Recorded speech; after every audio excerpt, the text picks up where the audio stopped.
"What in the world is that supposed to be, old man?" The question, sharp as a shard of glass, cut through the humid Georgia air. It was directed at a man who seemed to have stepped out of a different era. He stood just inside the gate of the advanced marksmanship range at Fort Benning, a place of cutting-edge technology, disciplined energy, and youthful pride. The man, Samuel Hastings, was none of those things. He was old, his face a roadmap of deep lines etched by sun and time, his pale blue eyes carrying a placid calm that seemed utterly alien in this environment of controlled aggression. He wore simple, faded blue jeans, a plain gray t-shirt that had seen hundreds of washes, and a pair of scuffed leather work boots that looked older than most of the soldiers present.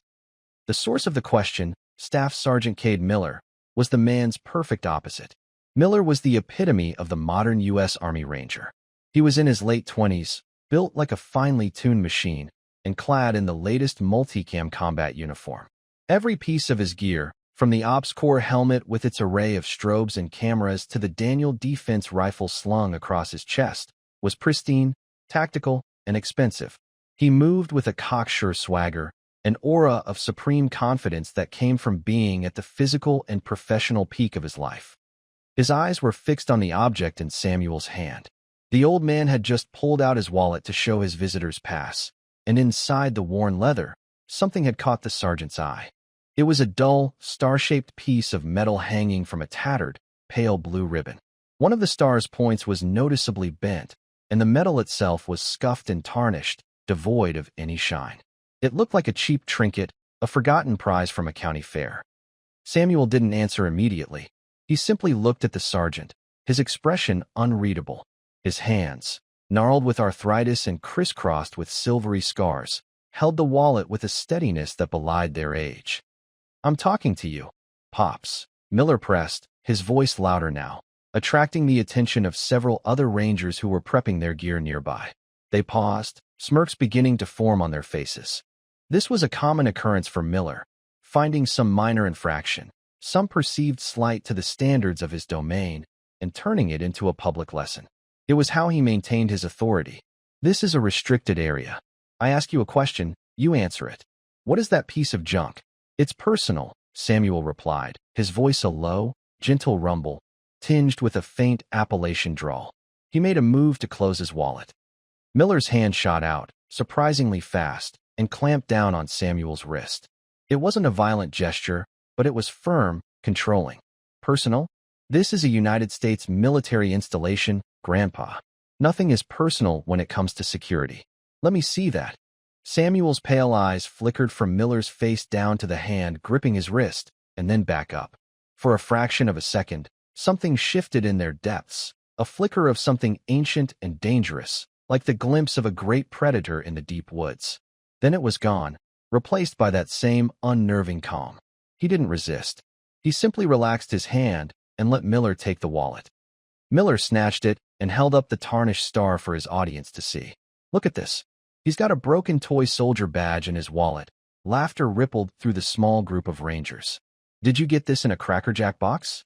Or maybe you were the sheriff of Mayberry back in the day." A young specialist standing nearby, PFC Davies, shifted uncomfortably. He was new to the platoon, still trying to find his footing. He respected Sergeant Miller's skill as a soldier, but his arrogance often grated on him.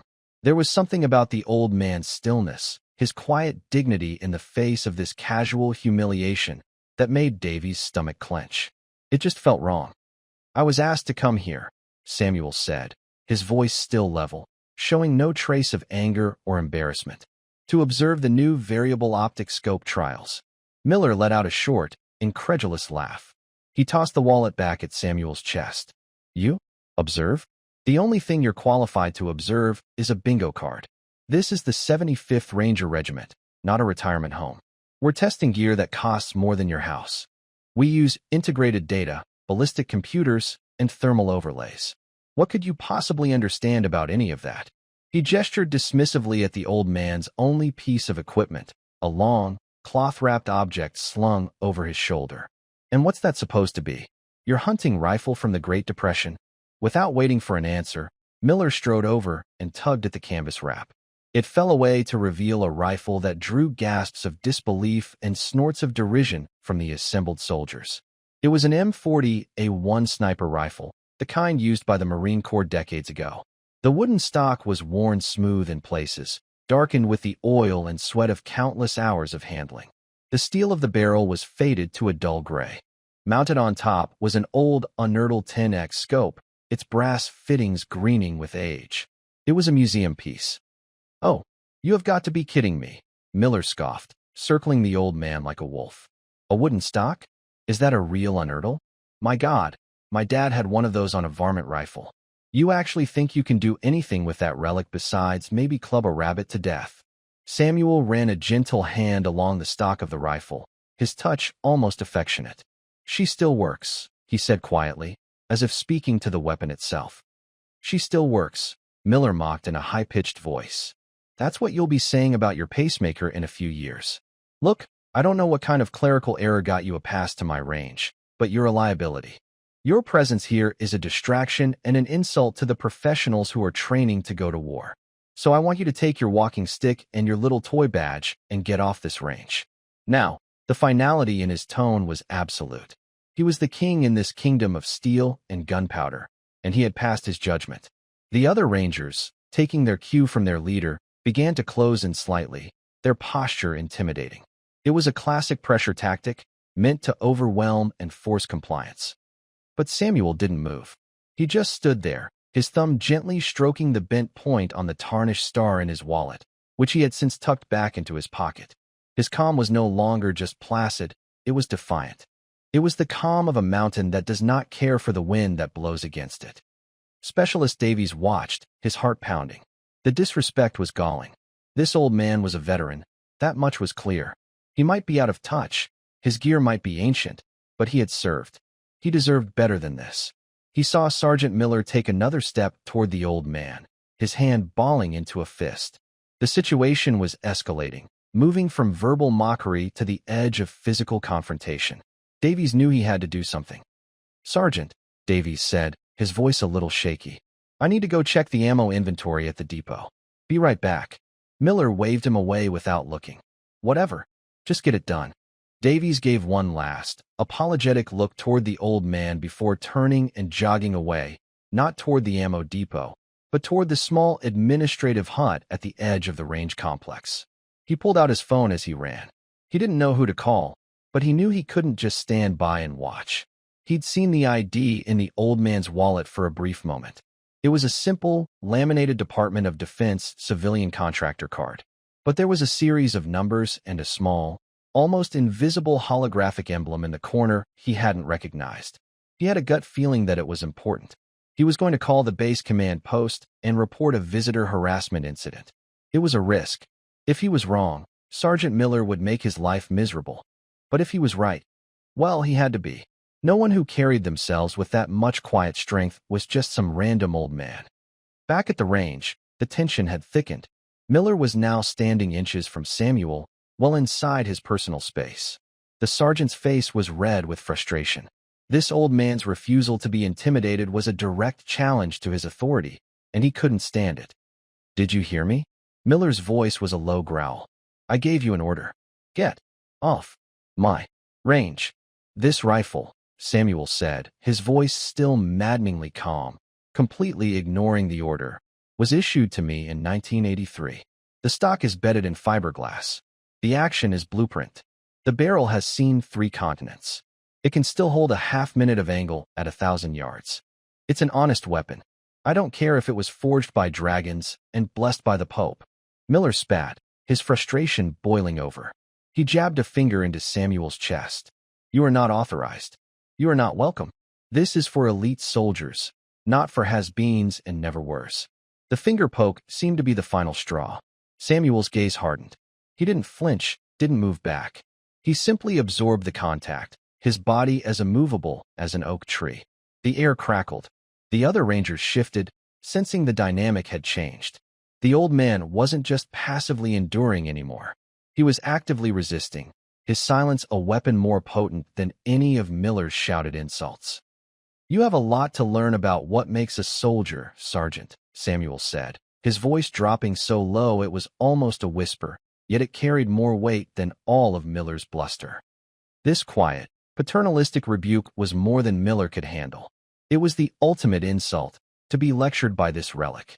He reached out and shoved Samuel, a hard, two-handed push to the chest. "And you have a lot to learn about respecting the chain of command." Samuel stumbled back a step, his old boots scraping on the gravel. He didn't fall, his balance was too good for that, but the physical assault hung in the air, a line crossed. The smirks had vanished from the faces of the other Rangers. This had gone from hazing to something ugly. It was in that moment, as Samuel regained his footing, that the Georgia air began to change. It started as a faint, rhythmic thumping, a sound so common on a military base that at first, no one registered it. But it grew louder, faster than a normal training flight would. It wasn't the lazy beat of a single Huey or the distant whine of a cargo plane. This was the aggressive, powerful sound of multiple heavy rotors, and they were getting closer. Fast. Everyone, including Sergeant Miller, instinctively looked up. Two sleek, black-painted MH-60 Black Hawks were descending on the range, not from the direction of the airfield, but cutting straight across the base from the direction of the command headquarters. They weren't standard Army aviation. They bore no markings except for a single, subdued American flag on the tail boom.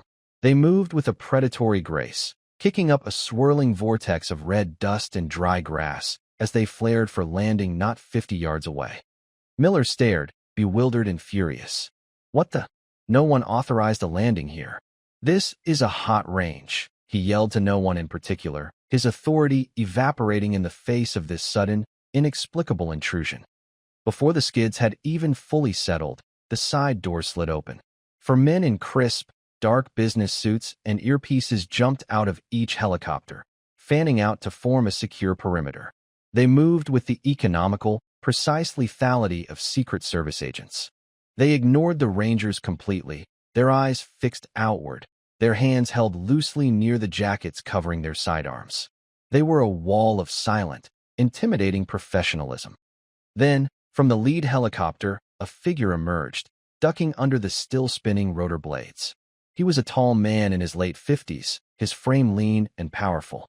He wore the immaculate summer white uniform of a United States Navy admiral, and the 4 silver stars on each of his collar points glittered in the sun. It was Admiral John Corrigan, the commander of the entire Special Operations Command, one of the most powerful and respected men in the entire U.S. military. Sergeant Miller's jaw went slack. He had seen the admiral on base before, but only from a distance, surrounded by a phalanx of aides and security. To have him land on his range, unannounced, was unthinkable. Panic began to set in, cold and sharp. What had he done? He snapped to attention, his mind racing. He had to take control. "Admiral, sir," he shouted over the decreasing whine of the helicopter turbines. "Staff Sergeant Miller, 75th Ranger Regiment. This range is active, sir." "I don't know who." Admiral Corrigan didn't even glance at him. He strode past Miller as if he were a piece of furniture, his eyes scanning the small crowd of soldiers. He walked with a purpose that was both terrifying and absolute. His gaze swept over the young, confused faces of the Rangers until it found the old man in the faded jeans. The Admiral's entire demeanor changed. The hard, commanding expression on his face softened into one of profound respect and something that looked almost like reverence. He marched directly towards Samuel Hastings, his polished black shoes crunching on the gravel, stopping precisely 3 feet away. The entire range fell into a dead, shocked silence. The only sound was the wind and the ticking of the cooling helicopter engines. Then, Admiral John Corrigan, a 4-star flag officer in command of America's most elite warriors, snapped his arm up in the sharpest, most perfect salute Sergeant Miller had ever witnessed. It was a gesture of such crisp, unhesitating deference that it seemed to suck the very air out of the sky. He wasn't saluting a fellow officer. He was saluting a superior, a legend. "Mr. Hastings," the Admiral's voice boomed, clear and strong, resonating with a deep, heartfelt emotion. "It is an absolute honor to see you again, sir. I apologize for my tardiness. We came as soon as we heard." Samuel slowly, deliberately, raised a hand and gave a slight, dismissive wave, the civilian's equivalent of returning the salute. "It's all right, Jack. The boys were just having a little fun." The Admiral dropped his salute but kept his eyes locked on Samuel. Then, he slowly turned his head, his gaze falling upon the now trembling Sergeant Miller. The warmth in the Admiral's eyes vanished, replaced by a glacial fury that was terrifying to behold. His voice dropped to a low, dangerous tone that promised ruin. "Having a little fun, Sergeant?" the Admiral repeated, the words dripping with contempt. "Is that what you call the public humiliation of a national hero? Do you have any idea, any concept at all, of the man you have been disrespecting for the last 30 minutes? Miller's face had gone from red to a sickly, chalky white. He could only stammer, "Sir, I didn't know. He's a civilian. He had no proper authorization. I was just maintaining security on your range." The Admiral took a step closer, his shadow falling over Miller. "Let me tell you something about your range, Sergeant. The very ground you are standing on was paid for by the service and sacrifice of men like him. The techniques you teach, the tactics you employ, the freedoms you defend, they were forged in the fires this man walked through when you were still in diapers." He gestured back toward Samuel. "This old man, this grandpa, as I believe I heard you call him, is Samuel Wraith Hastings. Does that name mean anything to you, Sergeant?" Miller shook his head dumbly. The name meant nothing. The call sign meant nothing. He was a student of modern military history, not the dusty, classified annals of the Cold War. "Of course it doesn't," the Admiral said with a sigh that was equal parts disappointment and disgust. "His history is written in black ink in files, so secret most of your generals don't have the clearance to read them. He was one of the first 20 men to pass selection for a unit that you have only heard whispers about. He wasn't a ranger, Sergeant. He was the man the Rangers called when they were in over their heads. He was a ghost, a phantom who spent 30 years in the darkest corners of the world, ensuring that you and I could sleep safely in our beds." The Admiral began to pace slowly, his voice rising as he addressed the entire group of now-wrapped Rangers. "This man has served in every major and minor conflict since Vietnam. He was in the jungles of Central America, the mountains of Afghanistan before the Russians left, the deserts of Iraq before the first Gulf War even started. He has medals you have never heard of for actions that officially never happened.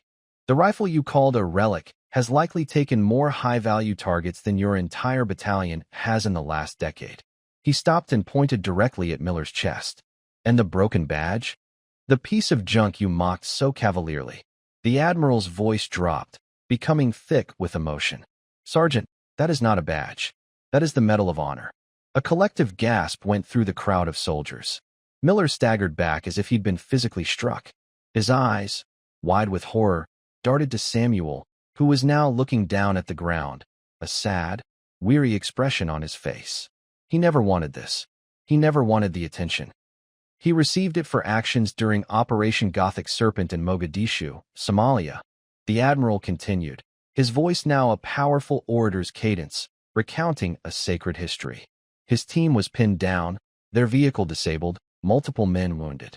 Then Lieutenant Corrigan, that's me, was trapped under the wreckage, bleeding out.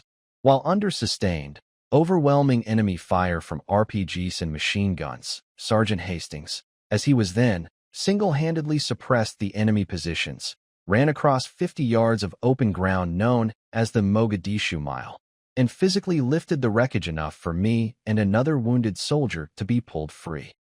The Admiral paused, letting the weight of his words sink in. He then shielded our bodies with his own while his medic administered aid, taking 3 rounds to his back and shoulder in the process. He refused evacuation until every one of his wounded men, myself included, was on a helicopter. He then held his position for another 4 hours, coordinating the defense until a relief force could arrive. He saved 6 lives that day through an act of courage so profound it defies description. The Admiral walked over to Samuel and gently put a hand on his shoulder.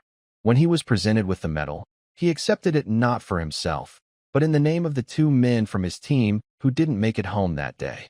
The reason one of the star's points is bent, Sergeant Miller, is because it was damaged by a piece of shrapnel from an RPG that exploded just feet from him while he was shielding my body. And the reason it's tarnished and worn is because he carries it with him every single day, not as a trophy to be polished and displayed, but as a humble, private reminder of the price of freedom and the friends he lost. He even tried to file his name off the back because he felt he didn't deserve it. He believes the real heroes are the ones whose names are carved on headstones at Arlington. The Admiral's words had painted a picture so vivid, so heroic, that the young Rangers could only stare in stunned, reverent silence. They were looking at a living legend, a figure from the very bedrock of their warrior ethos, and they had stood by while their sergeant mocked him. Specialist Davies, who had returned and was standing at the edge of the crowd, felt tears welling in his eyes, tears of shame, and of overwhelming pride in what the old man represented. His call had brought the thunder, and he had never been more certain that he had done the right thing. The story hung in the air, heavy and profound. For Samuel, the Admiral's words were a key. Unlocking a door in his mind, he tried to keep bolted shut.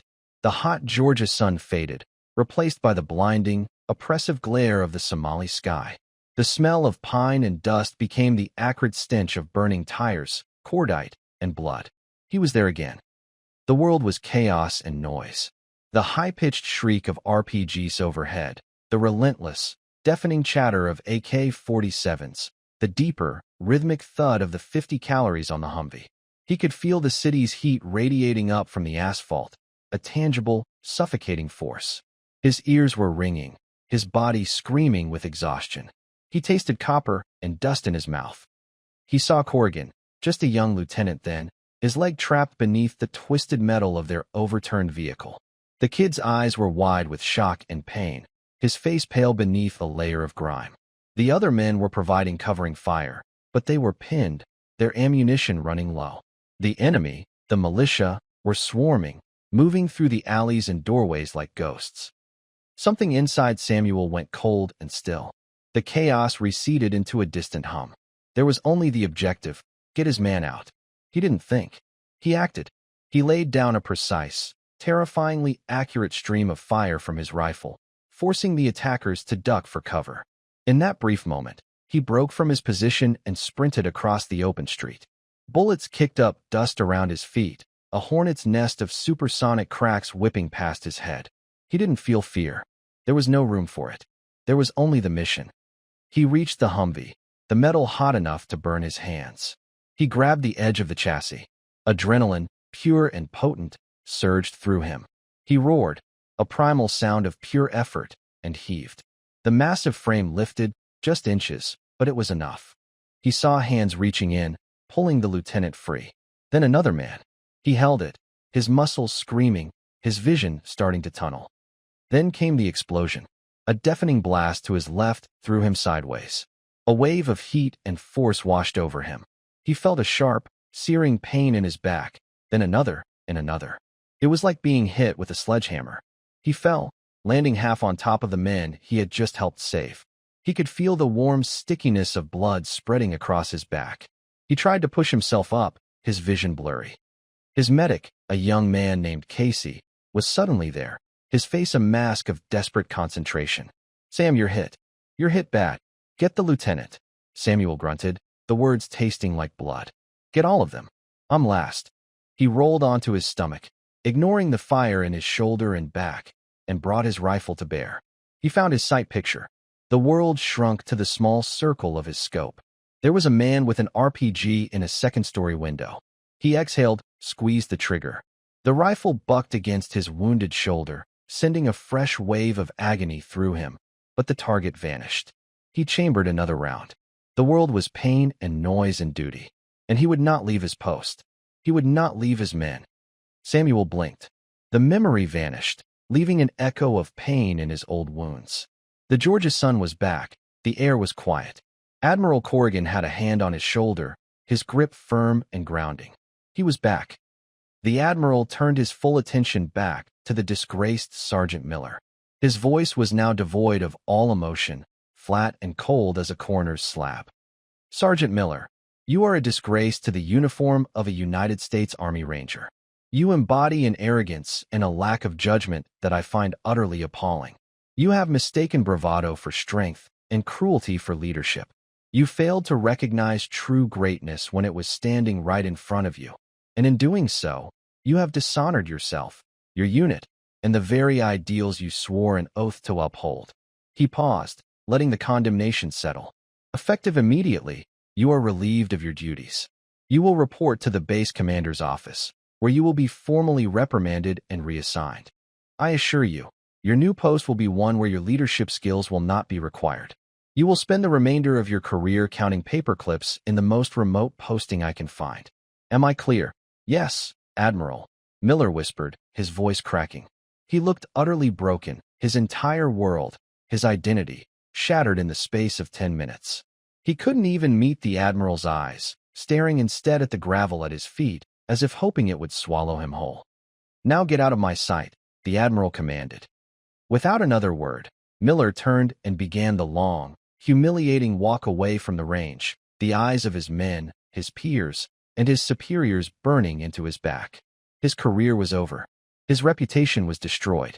He was no longer Sergeant Miller, the elite ranger. He was a cautionary tale. The Admiral watched him go before turning back to Samuel, his expression softening once more. Sam, I am profoundly sorry you had to endure that. We had a car arranged to bring you here with a full escort, but knowing you, you probably slipped out the back and drove yourself to avoid the fuss. Samuel gave a small, sad smile. Something like that, Jack. You know I don't like the fuss. He then looked over at the retreating figure of Sergeant Miller. A flicker of something, pity, perhaps, crossed his face. You're being too hard on the boy. The Admiral looked incredulous. Too hard? Sam, he assaulted you. He insulted everything you stand for. He's young, Samuel said, his voice imbued with a deep, weary wisdom. He's full of pride and fire. That's what makes him a good ranger. He's just unseasoned. He sees the world in black and white, new and old. He doesn't understand the shades of gray yet. Don't ruin him. Teach him. The army needs men with his fire. It just needs to be aimed in the right direction. Admiral Corrigan stared at the old man, a look of awe on his face. After everything, after all the insults and humiliation, Samuel's first instinct was not for vengeance, but for grace, for forgiveness. It was, the Admiral realized, the very essence of the man's character. It was a strength far greater than any physical courage he had displayed on the battlefield. You, sir, the Admiral said quietly, shaking his head in wonder, are a better man than I will ever be. Later that afternoon, the range was quiet. The Admiral and his entourage were long gone. The other rangers had been dismissed, sent back to their barracks to contemplate the lesson they had just learned. Samuel Hastings had been offered a ride to the officers' club, a steak dinner, anything he wanted. He had politely declined. He said he just wanted a few moments of peace on the range. He found Sergeant Miller sitting on a concrete bench near the parking lot, his head in his hands. His gear was piled next to him. He looked like a man who had lost everything. Samuel walked over slowly, his old boots making almost no sound on the pavement. He sat down on the other end of the bench. For a long time, neither man spoke. The silence stretched, filled only by the whisper of the wind through the tall Georgia pines. Finally, Samuel spoke, his voice gentle. Pride is a heavy rucksack, son. The lighter you pack it, the farther you can go on the road. Miller looked up, his eyes red-rimmed and filled with a despair so deep it was startling. I'm finished, he choked out. Everything I've worked for my entire life, it's gone. I'm a joke.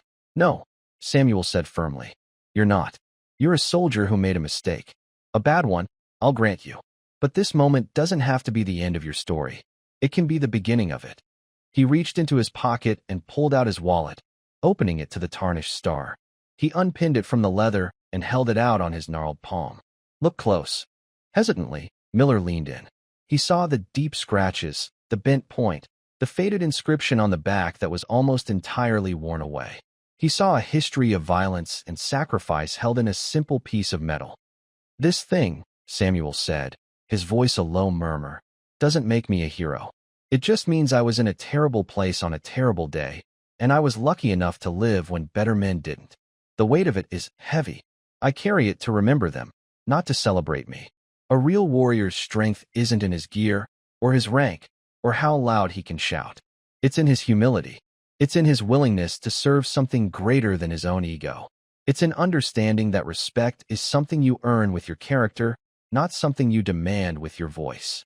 He pinned the medal back in his wallet and tucked it away. The Admiral is a good man, but he's angry on my behalf. I'll talk to him.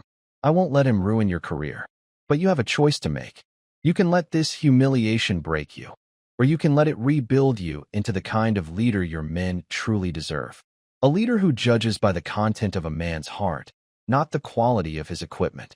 Miller stared at him, tears now openly streaming down his face, washing away the arrogant mask he had worn for so long. For the first time, he saw not an old man, but a titan, a man of immense strength, whose greatest power was his capacity for grace. Why? Miller whispered. After what I did, why would you help me?